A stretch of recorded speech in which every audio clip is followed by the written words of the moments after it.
Assalamu alaikum. Welcome back to the Islamic History Podcast. I'm your host, Mutaki Ismail. This season, we're discussing the history of the Mughal Empire. This is episode 8-13, Humayun and Akbar. Before we get into the episode, let's do a brief recap of where we are so far. Humayun becomes ruler of the Mughal Empire when his father, Babur, dies in 1531. Sher Shah Suri captures Delhi and forces Humayun to flee India in 1540. An emperor with no empire, Humayun wanders through Sindh and Afghanistan with his few followers. Finally, the Safavid Shah provides Humayun with an army which he uses to retake Kandahar in 1545. And with that, let's see how Humayun recaptured India. Taking India back. Sher Shah, also known as Sher Khan, who founded the Suri Dynasty, died in 1545. 5 years earlier, he had chased Humayun and the Mughals out of Delhi and ruled over North India from Delhi to Bengal.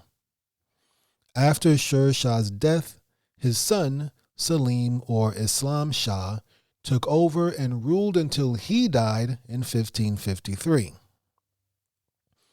After Salim Shah's death, things got really chaotic. There were three people who all thought they should be the one in charge: Muhammad Adil Shah, Ibrahim Shah, and Sikandar Shah. Adil Shah was the son-in-law of Sher Shah, but people called him Adil the Fool because he was always wasting his money. Ibrahim Shah was Sher Shah Suri's brother-in-law, and he had taken control of Agra and Delhi from Adil Shah. Finally, there was Sikandar Shah, who came along and defeated Ibrahim Shah to take the throne in 1555. He finally managed to bring some stability to the region, but things were still pretty shaky, especially in northern India. People started reaching out to Humayun, who was in Kabul at the time, to come and take the throne in Delhi. The Mughal and Suri dynasties had roughly equal claims to the throne, both having ruled Delhi for about 15 years. So, Humayun sent an army led by his best general, Bairam Khan, to take back India.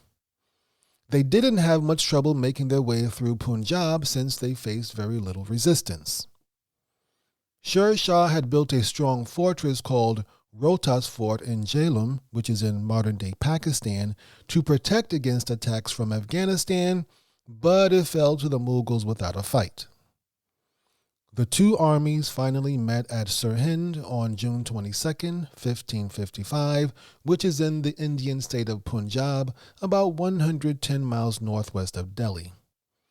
Sikandar Shah's army was much bigger, but Bairam Khan was a very skilled technician. The Mughals ended up winning, and the Suri army retreated into the hills of northern Punjab. Then the Mughals marched into Delhi, and Humayun took the throne again. It had been 12 years since he fled India. As a reward for his victory, Bairam Khan was given the title of Khani Khanan, which means Lord of Lords. The Portuguese versus the Ottomans. In the 16th century, the Portuguese and the Ottoman empires were rivals for control of trade routes and territories in the Eastern Hemisphere. As a result of this rivalry, there were several naval battles between the two powers. One of the most notable battles was the Battle of Diu in 1509, which we discussed in episode 11, where the Portuguese Navy defeated a combined fleet of Mamluk and Ottoman ships. This battle was fought near the island of Diu, which was then a Portuguese colony, and helped to secure the Portuguese control of the region. In general, The Portuguese were able to maintain control over the Indian Ocean trade routes and established a trade monopoly with the Spice Islands of the East Indies. In 1517, the Portuguese tried to attack Jeddah in modern-day Saudi Arabia, which was, and still is, a popular staging area for Muslim pilgrims making the Hajj. But the Ottomans and the Mamluks teamed up again and defeated the Portuguese. This victory helped the Ottomans take over Egypt and later the Hejaz. The Ottoman Sultan sent Admiral Seydi Reis to punish the Portuguese for even thinking about attacking Jeddah. Admiral Seydi Reis defeated the Portuguese fleet in the Red Sea in 1548. Then he came back in 1553 to drive them out of the Arabian Sea. However, this second time, the Muslims were defeated and had to retreat into the harbor of Surat in Gujarat, where they were welcomed by the local governor. The Portuguese then sent a bunch of ships to Gujarat to try and pressure the governor into turning over the Ottoman admiral, but he refused to do so. Instead, he offered to sink the Ottoman ships. The Portuguese agreed, and the admiral and his men had to make their way back to Istanbul on land. Along the way, Seydi Ali Reis stopped to visit Humayun's royal court in Delhi, where he also met Humayun's son, Akbar. Akbar, who was only 12 years old at the time, would soon become the Mughal emperor. Another significant battle was the Battle of Lepanto in 1571, in which a coalition of Christian powers, led by the Holy League and including the Portuguese Navy, defeated the Ottoman Navy. The Holy League was a coalition of European Catholic states formed in 1571 with the purpose of defending Europe against the Ottoman Empire. The League was formed by Pope Paul V and was led by the Republic of Venice and the Spanish Empire, but also included other Catholic European states such as the Papal States, the Republic of Genoa, the Duchy of Savoy, the Knights Hospitallers, the Grand Duchy of Tuscany, and the Portuguese Empire. This victory at the Battle of Lepanto was considered a major blow to Ottoman expansion and marked the beginning of the decline in Ottoman naval power. It should be noted that this Holy League was not just a military alliance, but also a political one, and it had a strong religious motivation because it was formed in order to protect Christianity from the perceived Ottoman threat. Death and legacy of Humayun. Humayun died less than a year after taking back Delhi. On January 24, 1556, he was having a meeting with some Muslim pilgrims who had just returned from the Hajj. After the meeting, he was walking down the stairs when the adhan, that is, the call to prayer, was made. Humayun had this habit that whenever the adhan was called, he would take a knee. He tried to kneel on the stairs, but he got all tangled up in his clothes and fell down the steps. He was seriously injured and died from his injuries 3 days later.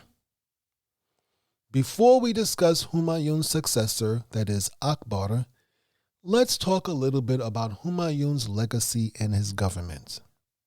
Humayun was a bit of a suspicious person, and he reorganized his government based on the 4 elements: Kak, which means earth; Ab, which is water; Atish, which is fire; and Bad, which is air.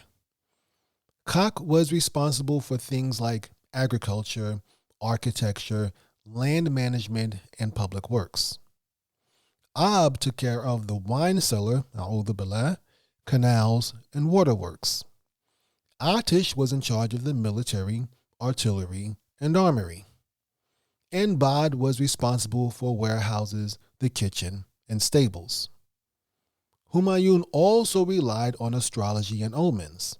In 1533, he started building a new city near Delhi called Din Pana, which means Asylum of Faith.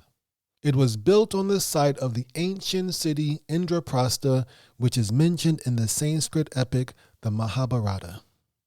Humayun set up 7 reception halls, each of them named after a celestial body. The Hall of the Moon was where he received judges, ambassadors, poets, and travelers. The Hall of Mars was for military commanders and officers. The Hall of Mercury was for civil officers. The halls of Saturn and Jupiter were for scholars. And the Hall of Venus was for musicians and singers. Humayun was known for promoting arts and crafts in his kingdom. He wanted his lands to become just as cultured as Samarkand, which at this time was considered the center of culture. And if you want to know more about Samarkand, check out the episode about Timur and how he built it up. Humayun was also a big lover of books, and he converted Sher Shah Suri's special hall into a library. He even took a small library with him whenever he went on expeditions. For example, when he wandered through Sind from 1540 to 1541, he brought along his librarian. Humayun also built several schools and colleges, including a madrasa run by a well-known scholar of the time named Sheikh Hussein. Humayun divided the people connected to his government into 3 classes. Each class had its own stipend, and each class was administered by a government official called a Sahm. The Sahm was in charge of government grants and salaries for that class. The highest class was the Ahlun Sa'adat, and it included scholars, judges, researchers, and religious leaders. The second class was called the Ahlul Dawlat, which was made up of wealthy nobles, the royal family, military commanders, and government ministers. The third class was the Ahlul Murad, which included court entertainers, musicians, singers, dancers, and storytellers. Humayun dedicated specific days of the week for meeting with each class. Thursdays and Saturdays were for the Ahlul Sa'adat. Sundays and Tuesdays were for the Ahlul Dawlat. And Mondays and Wednesdays were for the Ahlul Murad. Fridays were reserved for prayers and Islamic lessons. Akbar the Great. Before his death, Humayun had already chosen his general, Bairam Khan, to be Akbar's guardian. When Humayun died, Bairam Khan was away campaigning against Sikandar Shah in Punjab and had brought Akbar along with him. When he learned of Humayun's death, Bairam Khan had Akbar crowned as the new emperor. The coronation took place in Kalanur, a town in Punjab, on February 14, 1556. After Akbar became the new ruler, his brother, Mirza Muhammad Hakim, was made the governor of Kabul. There were still a few Afghan claimants to the throne at this time. Second Shah Suri had the strongest claim, and he had built a powerful army in Punjab. He represented the biggest threat to Akbar. Adil Shah was Sikandar Shah's brother-in-law and was based in Bengal and Bihar to the east. His commander-in-chief was a Hindu named Hemu Bakal. Hemu Bakal used to be a saltpeter salesman, but eventually became the supervisor of weights in Delhi's market, and that's how he got the name Bakal. Hemu Bakal rose through the ranks under the Afghan Suri Dynasty and eventually became the chief minister and commander-in-chief for Adil Shah Suri. He had also proven to be an excellent general and had won 22 consecutive battles for Adil Shah Suri. If the Afghans had united against the Mughals, they might have been able to defeat Akbar. As it was, their divisions worked against them. There were a bunch of other threats to Akbar's reign besides the Afghans. After his father's death, Akbar lost control of several provinces. The Rajputs took a number of forts from the Mughals. Gujarat and Malwa renounced their pledges of allegiance to the Mughals. And Kabul, which was the center of Mughal power, was being threatened by Sulayman Shah. Sulayman Shah, the ruler of Badakhshan in northeastern Afghanistan, was also a descendant of Timur and a distant relative of Akbar. The rest of India was divided into a bunch of independent powers. There was Sindh, Balochistan, and Kashmir to the west.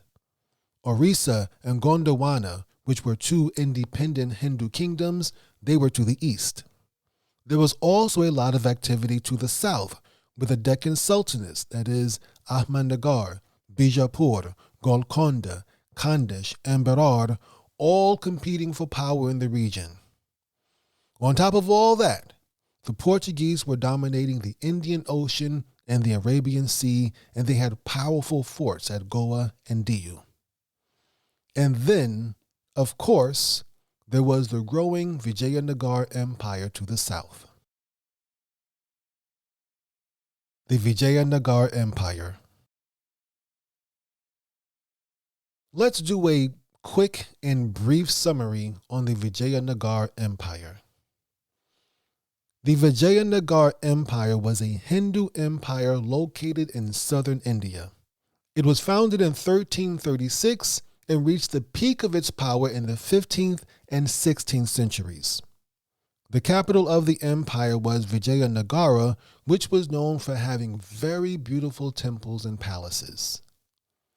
The Vijayanagar Empire was a major power in India, and its rulers controlled a huge territory that included parts of modern-day Karnataka, Tamil Nadu, and Andhra Pradesh. The empire was known for its cultural achievements and its scholars, poets, and artists. The Vijayanagar Empire was also known for having a strong military, which helped it to expand and defend itself from foreign invasions and attacks. The empire started to decline in the late 16th century during its conflict with the Deccan Sultanates. The Vijayanagar Empire and the Deccan Sultanates were always fighting over control of south-central India during the medieval period. The Vijayanagar Empire was Hindu, and the Deccan Sultanates were obviously Muslim. The Deccan Sultanates, as their name implies, were all located in the Deccan Plateau, while the Vijayanagar Empire was based in the fertile Krishna River Valley. The Krishna River Valley is a region in the southern part of India. It gets its name from the Krishna River, which is one of the longest and most important rivers in India. The Krishna River Valley is important for farming, and it's known for having fertile soil and abundant water resources. The region grows several important crops like rice, sugarcane, and cotton. The Krishna River Valley is also home to important cultural and historical sites like the famous temple city of Pandharpur.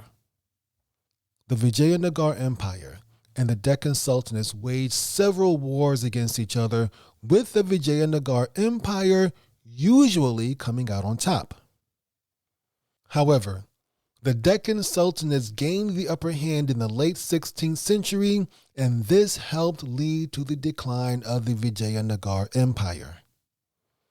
Even though they were always fighting, the Vijayanagar Empire and the Deccan Sultanates also had some cultural exchange, leading to a mix of Hindu and Muslim influences in the region. Akbar goes to war. Akbar's first big challenge came from Hemu Bakal, the commander-in-chief for Adil Shah Suri. Hemu advanced on Agra and Delhi, entered Delhi in early October 1556, and crowned himself Raja Vikramaditya. The Mughal military commander in Delhi, Tardi Beg, ran away to Akbar's camp in Punjab. Some people in Akbar's entourage suggested they should retreat to Kabul. But when Bairam Khan executed Tardi Beg for abandoning his post, all of these suggestions died out. Bairam Khan and Emperor Akbar then advanced on Delhi to fight Hemu Bakal. The two armies met at Panipat in early November 1556, which is the same place where Babur fought Ibrahim Lodi 30 years earlier to take Delhi. During the fighting, Hemu Bakal was shot in the eye with an arrow while riding an elephant, and he slumped forward on his mount.